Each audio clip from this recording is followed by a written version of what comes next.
of the book of Acts chapter 2, isn't it? No, Pentecostal he answered from beginning. Amen? Amen. And that's why in the beginning, the God who created the heavens and the earth in the beginning is referred to as Jehovah Elohim. Yes, Elohim. As I normally tell you people, any Hebrew word that ends with him is plural. Elohim. El means Jehovah, isn't it? Or God. So Elohim means God. That is God the Father, the Son, and the Holy Spirit. Gods in plural. Yeah? That's why the book of Genesis, yes, reads this way. In the beginning, gods, not God, but gods created the heavens. So it's God in plural, God in three, God of Trinity. What does it mean? So if you hear someone saying that there is no God of Trinity in the Old Testament, that person is misplaced. Amen? Amen. What does it mean? Amen. Today I want to talk about, I don't have much time. They go up for 5 to 7 minutes. Is that true? So I want to talk about Pentecostal witchcraft. Do you know what is a Pentecostal witchcraft? There is something that is called Pentecostal sorcery. Yes, Pentecostal witchcraft. There is someone I went to pray to somewhere in Kisumu. And that person, when I met that person, yes, I prayed with that person, I prayed with that person. Yes, I told that person, your mom is a witch. That person opposed. He said that it is not possible. My mom can never be a witch because my mom is a Pentecostal mama assembly in the church that he used to go. But I told that man, your mom is a witch. That person told me that her mom never touched magic. He never saw that in her family history. It never happened. What has to do with that? Amen. But Lisa told me that his wife normally tells him that his mom is a witch. But he assumed it as a in-laws wrangle. Not the in-laws, my in-laws wrangle sometimes, isn't it? But the fact was her mom was a witch. How? The book of Genesis. The Bible is very clear.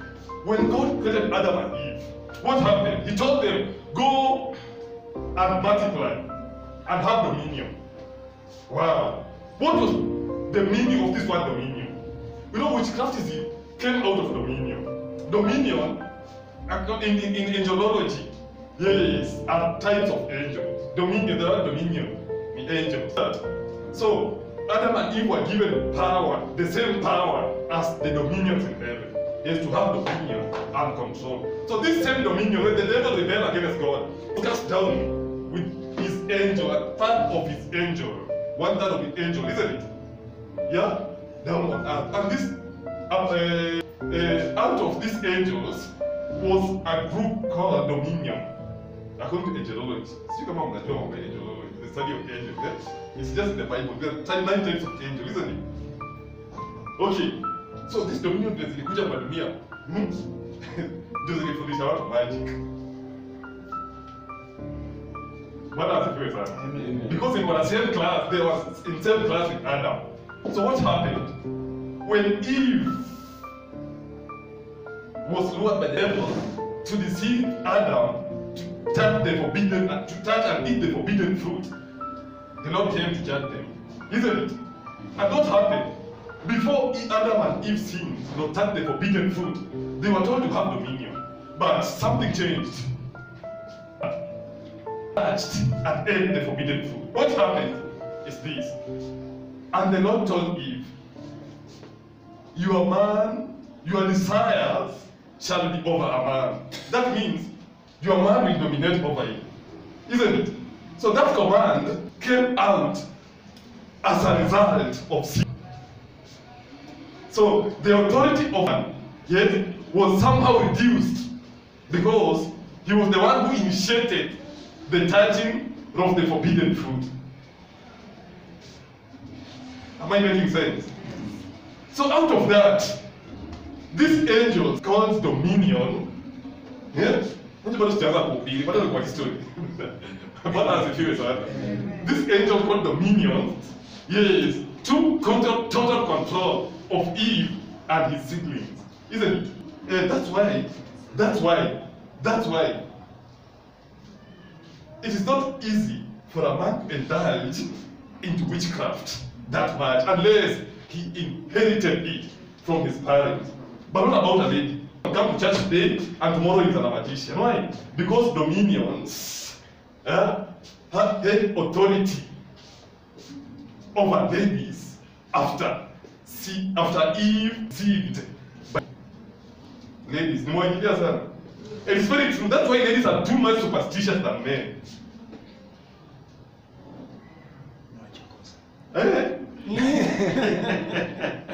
Mledi mwingine jana kwa divination. Bwana asifiwe. That's why ladies are too easily lured to go to divination than a man, isn't it? Why? Because this angel, the power of this angel towards human beings were reduced to a female gender than to a man. Before a man accepts a prophet or a man accepts divination, it takes time. Before you convince a man into spiritual matter, you have to take time. Mpaka kijiji afike mwisho waseme, hey, ni Yesu tu, isn't it? But a lady can convert from Islamism to Christianism, Hinduism, and then they are easily moved. Why? Why? It's because of the story that I've just told you.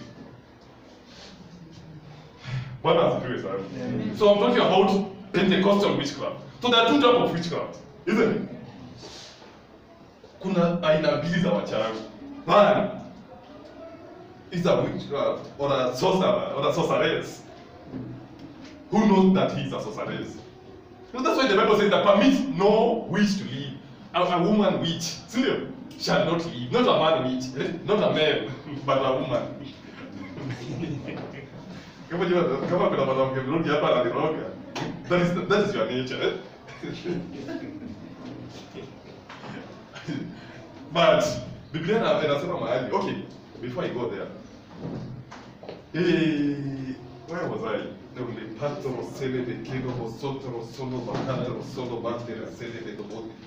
So what happened?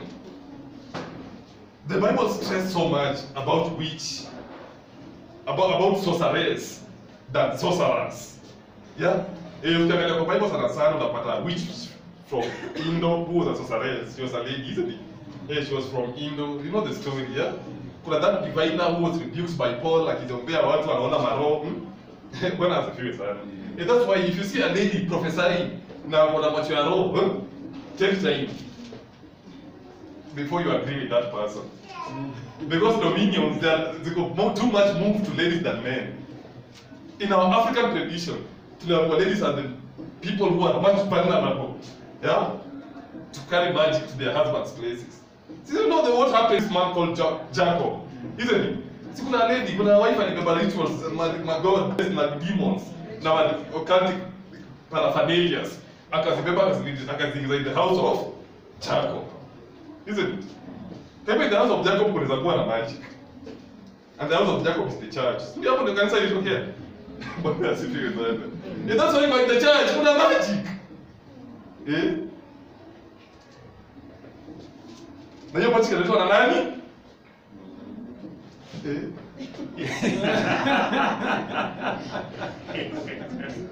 Leo ni ladies, leo ni ladies.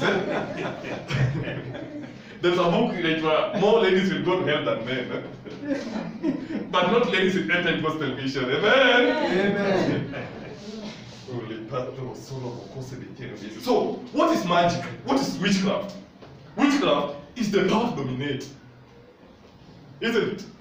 Yes, the power to, it was not God's intention for a human being to dominate over another human being. It is not God's intention for a man, for a father in that house to dominate his wife, not his children. It's not God's intention for a pastor, for a prophet, for an apostle to dominate members of his church. Not to dominate. Yeah? Who can define this word, domination? Yes, I have total control over you. You can do nothing without me. Isn't it? You are taking the role of Jesus Christ into people's life. Yeah? Without me, that church is dead. Sikia watu wanasema vitu kama hizo. Without me, that praise and worship is dead. Without me, yeah, in power of dominance that comes from this fallen angel called dominion. Wow, think about it. So, how does someone can engage him or herself into magic, and yet he's a Pentecostal? I've just told you a story where your mom is a witch. No, my mom is not a witch. I've never seen him touching any magical paraphernalia. I've never seen any magical equipment or object in our house. But how are you saying that my mom is a witch? How can she be a witch? That is because she's praying soulish and dominant prayer into her family. Hey, dear Lord, I want my husband to humble before me. I want my children to humble before me. I want to be authoritative in that house. I want to take total dominance in that house. Because he said, whatever I state, that is magic. But does it feel? Amen. What does it feel? Amen. And why? Because these are prayers that are based in your ego. I want this, I want this, I want that, by force. Things must go the way I want. That means you are not praying according to God's will. You are praying according to your will. That is witchcraft. What does it do, sir? Amen. Am I making sense? Yes. Okay, let me prove in the Bible. There was this man who was a man after God's heart. You know the story. You know the story. It is the book of 2 Samuel, chapter 16. Is it 16? Alipatro solo boca base diretro solo basso borota. Alipatro solo bato rosse de kilo bosse diretro rosso bocolo monose dele. Alele teso bocolo monose de tero bocolo monoso. Alipataso bocolo monose de tero bocolo bosse. Alipatro solo bocolo diretro. Alipatro solo baki rese de lese.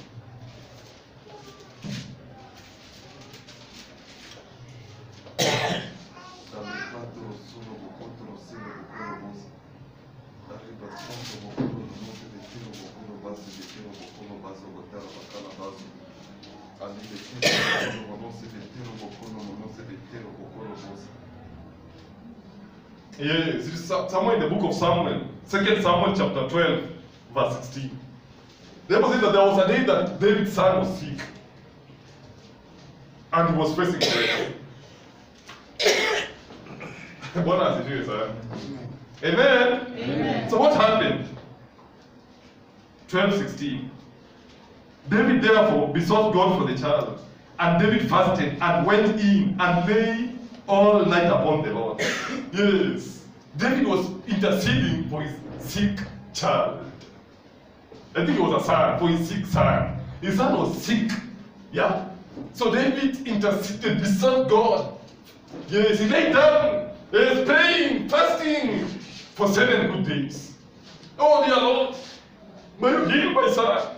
May you heal my son. Little did David knew that it was the will of God for his son to die. Let us proceed. And the elders of his house arose and went to him to raise him up from the earth, but he would not, neither did he eat bread with them. And it came to pass on the 7th day that the child died. Amen. Amen. That's where the drama is. Well, there are some things that we force as believers in prayer, in fasting, in giving, in coming to church every Sunday. Yes, you are praying, oh dear Lord, oh I want my wife, I want to marry that lady, I want to marry that lady, I want to marry that, I want to get married to that man, I want this and this, I want this to happen, I want to shine, I want to be the most magnificent minister in that church, I want this. Have you ever asked yourself, is it the will of God to have what you are praying for? And that's why sometimes we pray too much, but at the end of our prayers, things go up exactly the opposite from what we are expecting.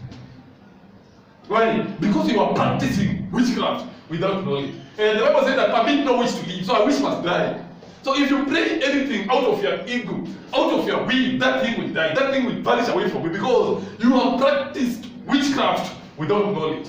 If you are Pentecostal man, apply Pentecostal knowledge and intelligence, but out of magic, without your knowledge. You are a magician without knowing. Not the repercussions of magicians. Not your magician, what happens to magician? First sign, poverty. What are you feeling? You are forcing lying. I want that car. I want that because I want to compete with my sister. I want to compete with my brother. I want to shine. I want to be the most glorious person in our family. So they are not giving me wealth. Give me education. Make sure that my child go to university and campus and get a good job. Make sure that I get married to a billionaire, dear Lord. Is it the will of God for you to get these things? If it is not the will of God, that is witchcraft. And the first sign is poverty, lack of money. After hapo nakuja kuomba, God give me wealth. God, no, it will never happen. Bwana asifiwe sana. Mmoja na mganga alikuwa na pesa. Waganga wako kwa villages. Nafanya wako patikani kwa slums. Hizo ni mganga anatibu sijui nguvu za wapi. Mganga anatibu sijui biashara. Yeye mwenyewe kwa biashara na kwa maskini. Si ujifanye kwanza biashara kwa tena. Wewe unajua hakuna haja nikupatie pesa kwenye biashara, mganga kwenye biashara. Mimi mwenyewe nafikiria biashara na sina. That means kuna force imenifunga za poverty. Na to some extent, some wanaenda kwa waganga na wanapata power. They become politicians, they become presidents. But yeye mwenyewe ako limited. And that's why you see some believers, they gotta pray for people. You gotta pray for that person to get that job. But wewe huwezi pata that job. That's what I'm saying. No, umeanga watu. Wanapata money, but I'm poor. Why? Because you are the Pentecostal witch. Your things are dying prematurely. Your projects are dying prematurely because you are practicing magic without knowing. Yeah. Kama umebarikiwa sema amina. Amina. You sure unabarikiwa ama unagongeka? You know we are given power to build and destroy. Now I'm destroying, but I will give at the end of the sermon. What does it feel like? Amen. Amen. Yeah, that's why sometimes we pray, we need to get married. I want to marry that lady, isn't it? You fast for years, you fast, you commit yourself, you raise altar because you have targeted someone somewhere in your church. But immediately when you get married to that person, that marriage will never last. Alafu natukapo nasema, na Mungu alinipatia hiyo kitu. Why? Kwani Mungu alinipatia hiyo wala hiyo kitu? It's because of solid prayer. You practice witchcraft without knowledge. And after that, poverty will be attached to you. The Bible says that David didn't fast for 1 day. He didn't fast for 2-3 days. He fasted for 7 days. But his son died. There was this man called Hezekiah, the king. Yes. When this man of God called Prophet Isaiah went up to him and told him, "Yes, Mr. King, prepare the matters of your house because you are going to die." It was the will of God for this man to die. Sometimes doing the will of God is expensive. If you are doing the will of God, there's some things in your life that must delay. If you are doing the will of God, there's some things in your life that you have to let them go, no matter how painful it is. But if you go against the will of God, this man went against the will of God. You know, the will of God, this king Hezekiah, by the book of Ezekiel chapter 38, yeah? Isaiah chapter 38, sorry. Yeah, it was the will of God for this man to die. And the Lord sent a message through his mighty prophet Isaiah. Go and tell this person to prepare the matters of his house because he's going to die. But the Bible says, when the man of God was taken off, before he left the court of the king's court, yes, the king looked at the wall. He faced the wall and started praying, reminding God, "God, remember the good things that I used to do. Remember the time that I used to give. Remember the ministers of God that have welcomed in my house. Remember the..." And the Lord granted his prayer out of witchcraft. No, kuna prayer zingine ni witchcraft. Bwana asifiwe. Mungu anajibu witchcraft. No, witchcraft comes from God. Bwana asifiwe. Dominion comes from God. There is no power that exists that came out of existence of God the Father. It's God who created everything, isn't it? So what happened is the devil manipulated them.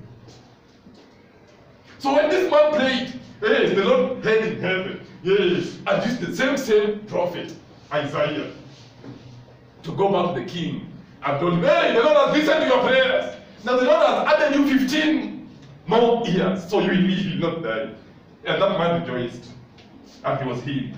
But if you read the book of 2 Chronicles, the Bible says that this man didn't live according to the grace that was granted unto him. So he died in sin and went to hell to face the wrath of his demons. So maybe if he could have did the will of God, that man would have gone to heaven, isn't it? But now he's in eternal damnation. Sometimes doing the will of God looks old school, looks outdated, but when you do it, you never regret. Eh? Am I talking to someone? Yes. Not people are gazing at me. Your eyes are powerful. Eh?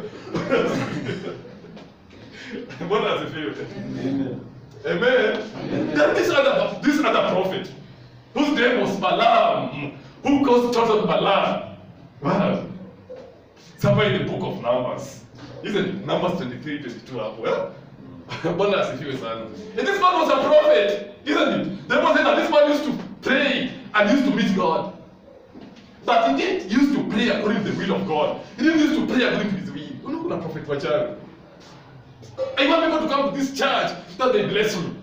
God, I want to outsmart my pastor. I want to outsmart that sister, that brother in singing, in ministering. I want to be seen. I want, you know, Balaam, yeah, was a witch. What does it do with that? Amen. Yeah? Yes. He used to force things. He used to think or used to believe that he has power to cast or bless whoever he wills. I am telling you, sometimes understanding the mysteries of God is hard, isn't it? Yes, you can't understand God unless he reveals himself unto you. It's just as hard as trying to discern the intelligence, the logic behind a black cow eating green grass, producing white milk and yellow butter. What does it feel? But because being normally black, why is it that this cow is black and is eating green grass, but is producing white milk and yellow butter? Because the Bible says that what you sow, you shall reap.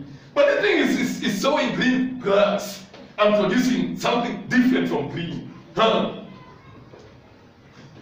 And let the Lord reveal himself unto you. You will never understand him. You will never understand the mysteries of God.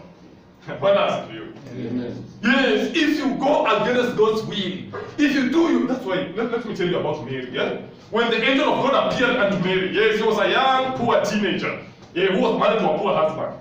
So when the angel of God came unto him and came unto her and told her that you are blessed amongst all ladies, and out of your womb will come a Messiah. She was shocked.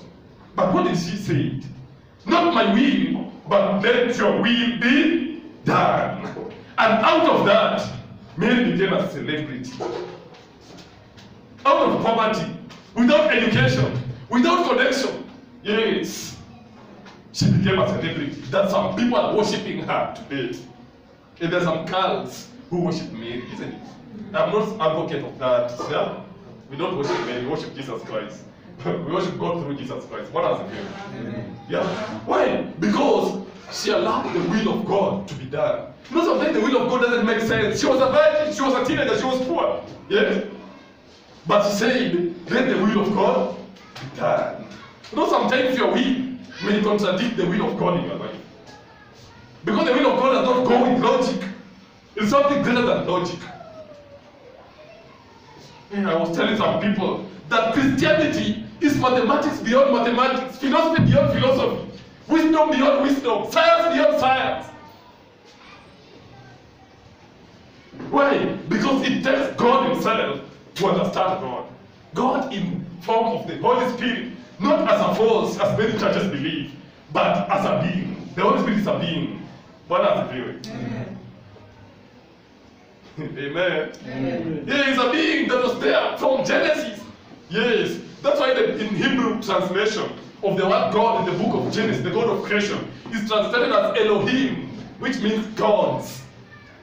You don't say that, and they don't say, let us make, that the Lord was talking to the angels. No. The Lord is talking to the Son and the Holy Spirit. Bwana asifiwe. Amen. Pentecostal witchcraft. No, that's why sometimes you can be in the same church with someone. Yeah? Then, I don't know if you have experienced some things. Then, maybe at night, yes, you see visions of someone in the same church that you go to with that person. Someone strangling you, someone chasing you up, someone beating you up in your dream, or you're fighting with someone. Yeah? Have you ever experienced that thing? That's fear. But when I say, hey, this person has it.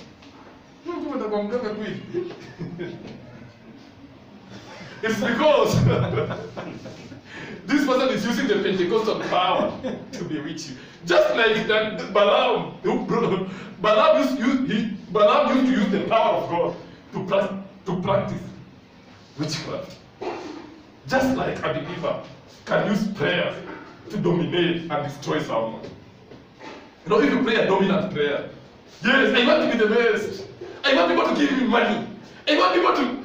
Yeah, that's witchcraft. You are a witchcraft without knowledge. You are a magician. You are a sorceress, not a sorcerer, without knowledge. Yes, and those prayers are answered by God through the actioning of fallen angels called dominions. Because that's what angel, 9 types of angels. You know that. I'll talk for another day, isn't it? So that means your prayers are answered, yes, by God, but through fallen angels called dominions. You know, when ministers, they are very powerful ministers, isn't it? Yeah, they prophesy, even they heal, they do miracles, but from demons. Now, ukiona anatembea kwa utakatifu kabisa, why? How can that be possible?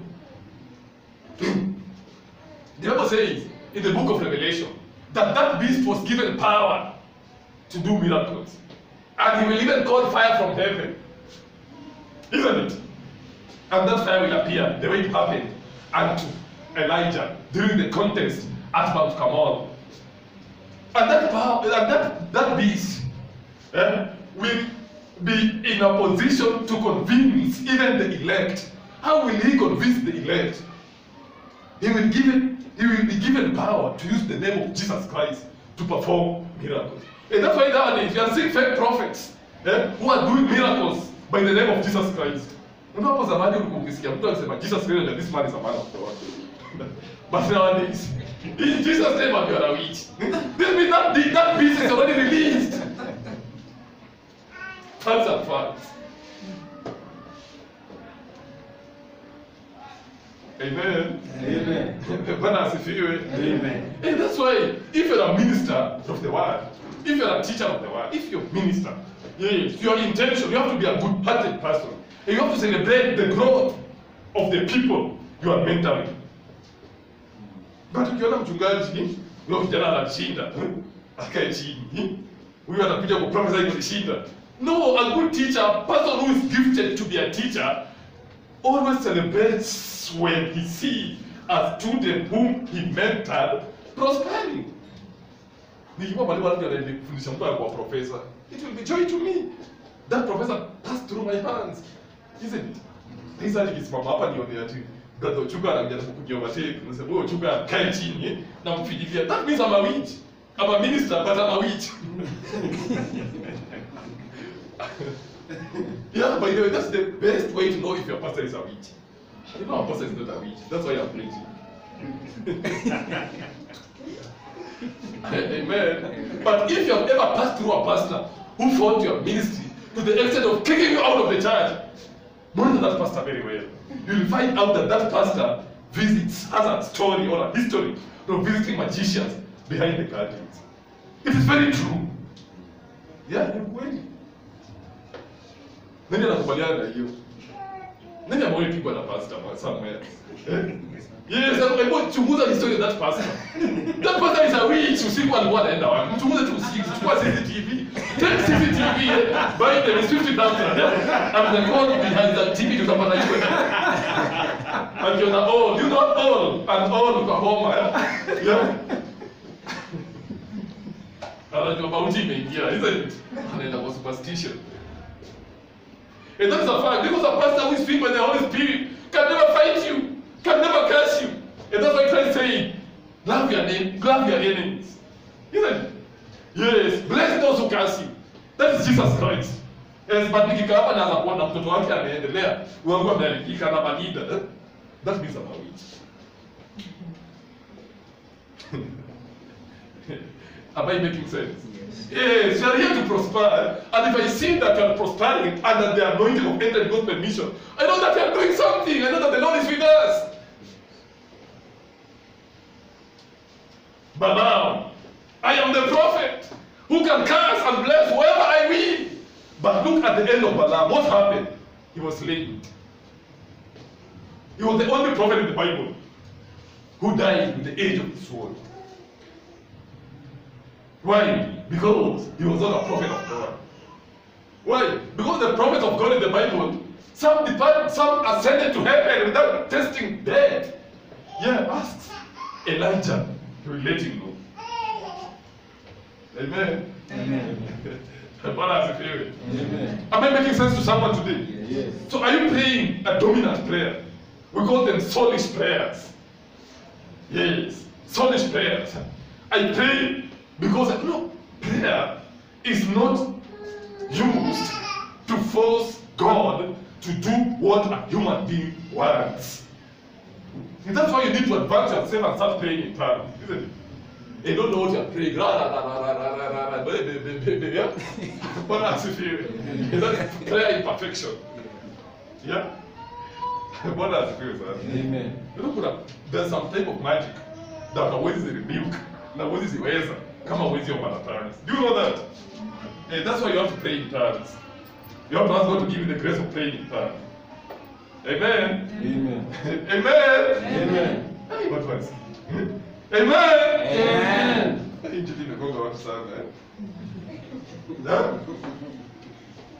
Amen. Amen. Amen. Amen. Ladies, amen. Amen. Gents, amen. Amen. I'm trying to weigh your voices through weight scales and measure, but I find them wanting.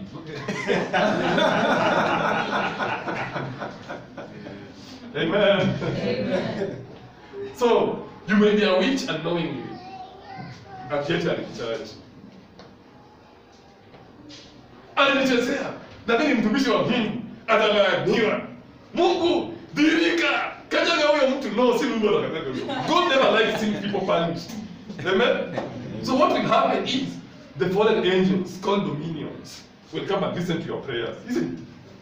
You know they access heaven. So this guy in the Bible, there are days that sons of men were gathering before the Lord, and the devil came and ministered also.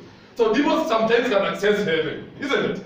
So they will go to heaven and say, God, this man is a righteous man, he's fasting, and he wanted to destroy his enemy. So what will happen is, God will allow that demon to come and attack that minister's enemies. Leo kuna Pastor Budeli alikuwa anasikia mahali akihubiri. Niliombea huyo mgonjwa akapata kazi. Alafu angalia simu, nikimpigia simu achiki. Do you know what I did? So I decided to go before the Lord and pray. I cast that person. I cast that person the whole night. After 3 weeks, guess what? This is a man of God. What is this? After 3 weeks, guess what? Guess what? Yes, that person job, that person was sacked unceremoniously, and now he's a sufferer in the village. Alafu washirika wanapiga makofi. Yay!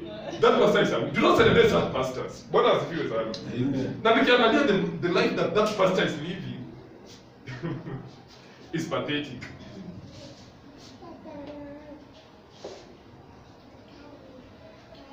Why? When the Lord called, for example, I just want to tell you about me. For example, my story, yeah? When the Lord called me to become a pastor, to become a minister of the word, let me put it that way, yeah? Do you know my story, yeah? I come from a very humble family, isn't it? The Lord didn't tell me that I will be paid by the church I go to. I'll be paid by that brother and that sister, isn't it? The Lord told me that whoever God's ordained, He sustains. So He didn't tell me that I have to pray a dominant prayer for someone to give me tithes and offerings. And that's why I worry less. No, I'm not going to worry less. So even if I pray for you and you become a millionaire today or tomorrow, that is your man, that is your problem. Yeah? Yes. It doesn't mean that I will depend on your money or your progress in life. I just depend on God. I look at the mountains.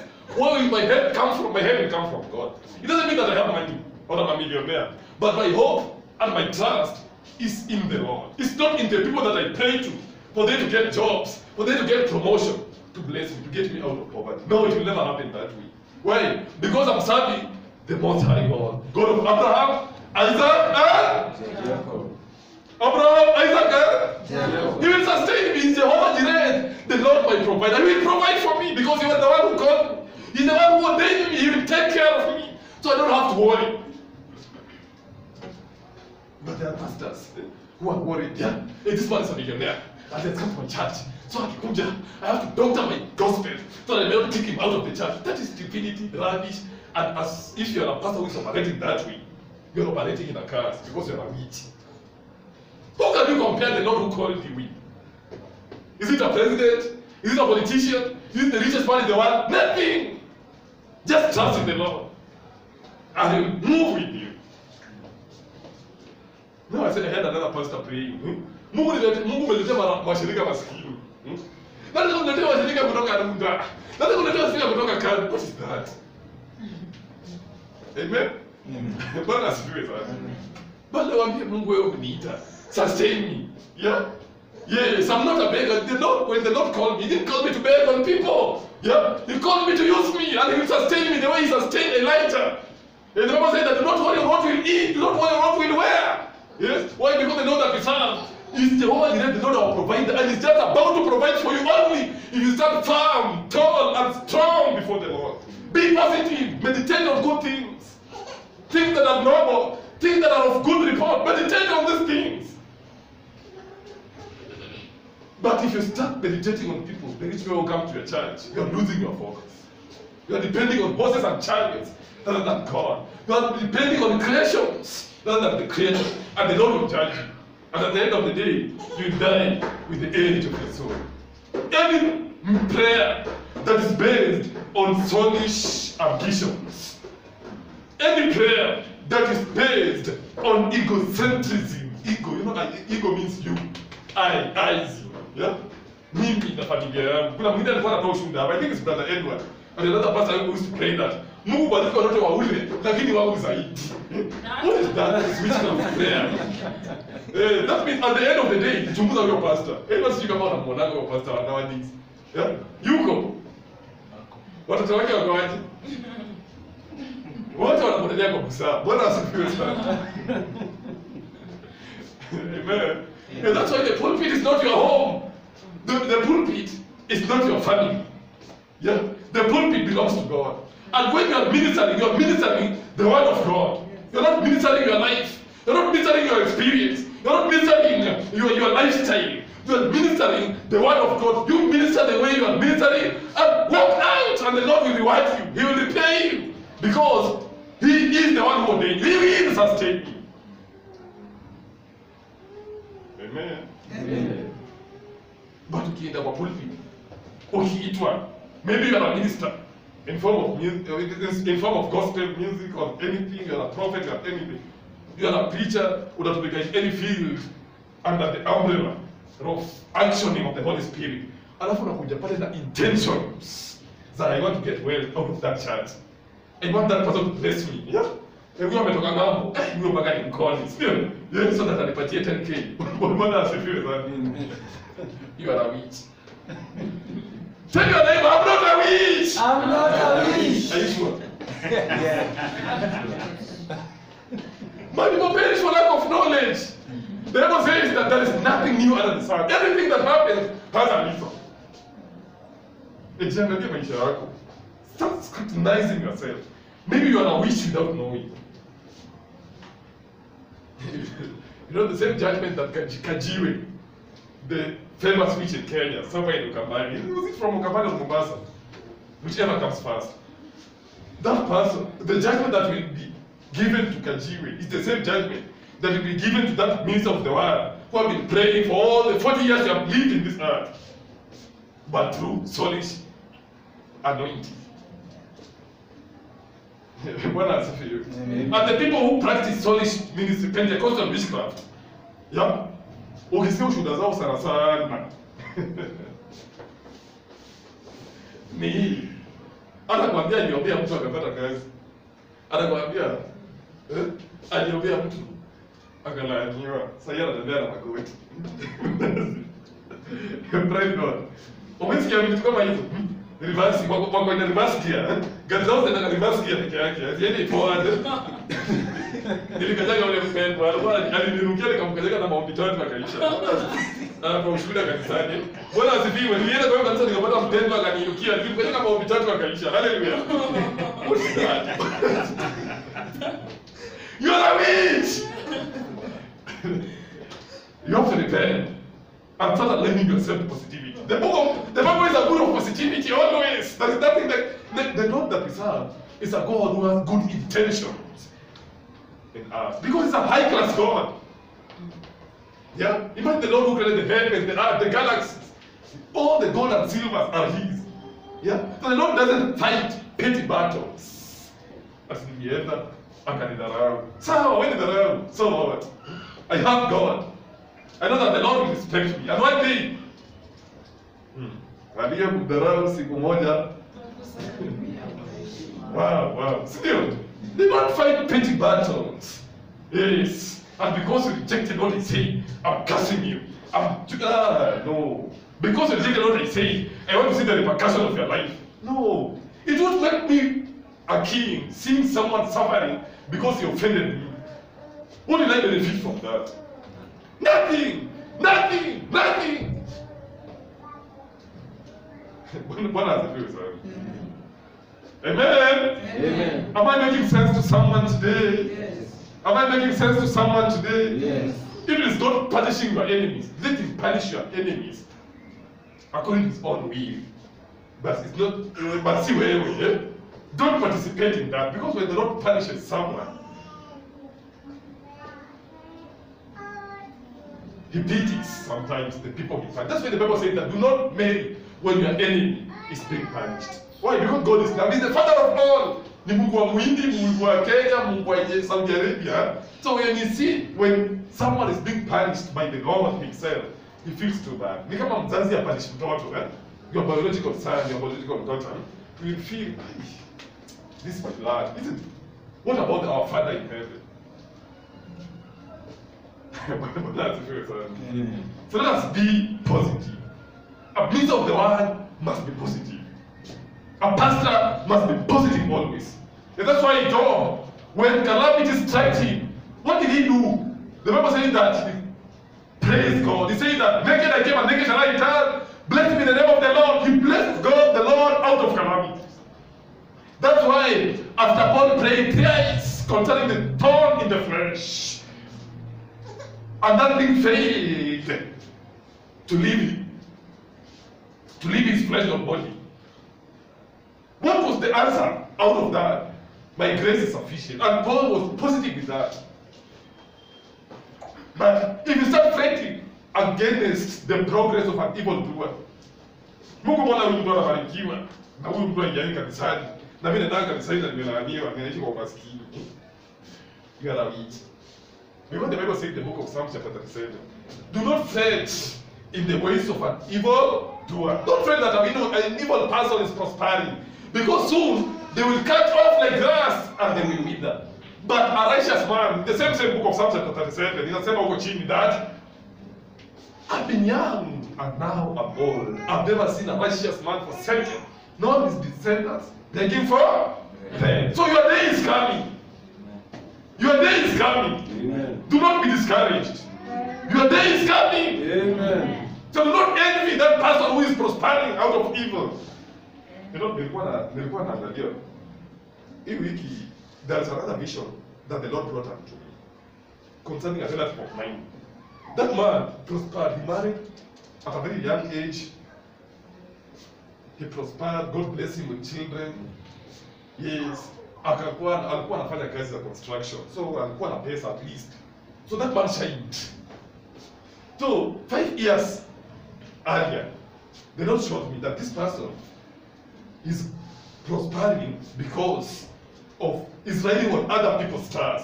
Do you know riding on other people's stars? Unachukua baraka ya wimbo, unaenda kwa mganga, anakupatia dawa, isn't it? Unachukua baraka ya ndugu yako ya kazini yako, unaanza prosper naye, unaanza kupata kazi ng'ambo, wale wengine wanachanganyikiwa na kwa poverty, wewe unainuka. Umeona vitu kama hizo? Have you heard of some things? Yes. Yeah, it exists. Magic exists. Kila kitu yote Biblia inasema it exists is true. Ule mtu anasema magic ni uongo. That if you say that magic is lies, you don't believe in the Bible. Because magic is in the Bible. Biblia inaongea about magic, isn't it? So that man aliendelea. So 5 years earlier, the Lord showed me, and the Lord told me that this person, before he dies, will run mad and die prematurely. I'm telling you, 5 years later, nilipigiwa simu. That man is in Kenyatta Hospital, amelemewa. So nikaenda nikamuona. And the Lord confirmed to me. No, look, 5 years ago, I know that this man is going to perish because of magic. And he's going to run mad and die. And that man ran mad. And he died. Bwana asifiwe sana. So after dying, that man started haunting me. Ananikujia, chukua watoto wangu. Chukua watoto wangu. This man used to bewitch me. Yeah? Na anakuja kujiambia nichukua watoto wake tena. In magic. In the spiritual world, in dreams and visions. Yeah? So I built that spirit. So the Lord showed me what that person is currently. I'm telling you. Kama unaenda kwa mganga, ama ushawienda kwa mganga, you have to repent. Kama una practice soulish magic and anything that is attached to magic, you have to repent. Do you know what happened to that man? The Lord showed me twice where that man is. And nionyesha, that man is somewhere in a land that it was landed in. And that land, jua ile inawaka pale ndani, hey. Ni jua inawaka kwa dunia 100 times. Amen. Yeah, ni jua ile ukiangalia simu ina melt. Yeah, so hii material body is in kwa hiyo land. And that land is big, but in a land. So at that place, kuna nyumba. Hizo nyumba zimetengenezwa na iron sheet. Rusted iron sheet. Hizo hapo mahali ni slava, 50 slava. Now that man is in that place alone. The man has fears, right? Yes. So that man amechomwa na jua. Yeah? Amekuwa mweusi kushinda makaa. Ile uosi iko ndani ya ngozi ya that guy. Si uosi unaweza compare na anything on earth. Why? Because of that sun. So that man anaba ni pangorest. Hizi ndio kwa nyumba za mabati. Because nyumba zitawaka ile jua iko na ni extreme. Yeah? There is no Bakondo Hoseto Salama Kaso wote. Pale mali yako hakuna chemichemi ya maji, even a drop of water, there is nothing like that. Yeah? And that man is in that place. Oh, that man analia, but machozi itoki hata kwa macho, inachukuliwa na jua, inachomwa through evaporation. Yeah? So that man amedehydrate. You know? No blood, no nothing. Yeah? But he's not dying. So he lived like that until the day we dropped into Jehannam. Now you ni kionjo, kuna Jehannam is coming. Yeah? You know when you die, you don't go to Jehannam direct. Unaenda hell, sio? To be punished. After that, unaenda Jehannam, ndio utatukwa Jehannam siku ya hukumu. In Jehannam, there's no one in Jehannam now. Isn't it? Is it true? Jehannam inakuja siku ya hukumu. But when you die in sin, you have to pay for what you did. That's why the Bible says, vengeance is mine, says the Lord, I will revenge. Sasa jiuliza, why is it that kuna watu waovu, wanaishi alafu wanakufa, wanaishi na mali na pesa na hali nzuri mpaka wanazeeka, wanaishi maisha yao yote, alafu like for example, let me quote this man, the former Ugandan president Idi Amin, isn't it? Alikuja akapata pesa, akakuwa president, akaishi akafanya unyama, akatoka Uganda akajificha Saudi Arabia, akaishi mpaka mzee yake, hakuteseka that guy, akakufa yeye. So tunapenda Mungu akupunish this man. I'm telling you. Pray so that God will open the spiritual eyes for the party that guy is. Vengeance is God. It's God's. He will repay. So that man in the maisha. Where he is, there is no peace. There is no one to talk to. That man is just crying. He's overstressed and he's hopeless. Remember, if you go to hell, there is no hope. Abandon all hope. Those who go to that place.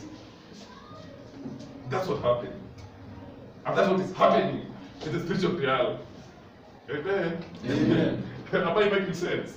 Yes. Yes. Let me tell you another testimony. There's another man in Game. Do you know Game? in Kenya, somewhere called Kisumu area huko, isn't it? Yeah. That man, kazi yake, alikuwa na pesa, na familia yake ilikuwa na pesa. So he used to suppress his relatives kwa boma. Anawanyang'anya shamba, anawapeleka kesi kotini. Siku za Moi. This is a real story. Siku za KANU.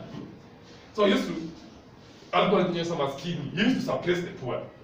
Ananyang'anya shamba, anawapeleka kesi Nairobi. So ndio kama ni maskini huko kwa village. Hawena fare kukuja kesi, nini, shamba inaenda anachukua hiyo shamba. So that man used to do that in the village. Anachukua mashamba, anachukua. That man aliishi hapo ile sasa. Watu wengi walisoma wakaenda campus, wakapata makazi, wakainuka. Yeah? But it reached a point that man died. He died very peacefully. Hapo kwa mjaka hata ugonjeza mzee. He died very peacefully. But watu wakasema God is unfair. Why is it that Lazarus mtu wa Mungu alikufa na vidonda and this rich man alikula kwa meza? That story is very real as Lazarus and the rich man. It's very real. So that when that man died, yeah, that man used to come back in dreams to his wife and children. Anawaambia, watoto wangu, wataenda mashamba za watu kabisa. He used to speak in Luo, but that's a fear. Why? Kwa sababu pahali niko na shamba kubwa na nailima na makucha na meno. That's the punishment that person is facing the spiritual realm. Don't think that when you die you have to rest in peace. Never. You have to pay for everything that you did. Amen? So if you are a soulish person who prays soulish prayers, if you are practicing magic, you have to repent and repent and repent and avoid it because you'll pay for it. Hey, watu wanasoma. Watapata makazi, yes. But kama ulikuwa unakuza magic, kupata ile kitu unapata. Yes, you prosper the world. What I expect uishe, but utaisha. Also, that brother, na moja tu, wewe mpatie time, hataisha. But naisha anapata baadhi. So, hey God, what is happening? Amen. Because Mungu anakuhurumia. Ndio God is love. Anakulipa na Mungu ataenda hell. Sasa, the only heaven he has is here. So what I look kwanza. What I is heaven on earth. But at the end of the day, in your deathbed, you start saying, watoto wangu, mashamba zile mlikuwa mnachukua nisheni. But there is nothing you can do about it. Ushafika huko umefika. If you go there, there is no way you can come out of that place. Repent, and walk righteously before the Lord.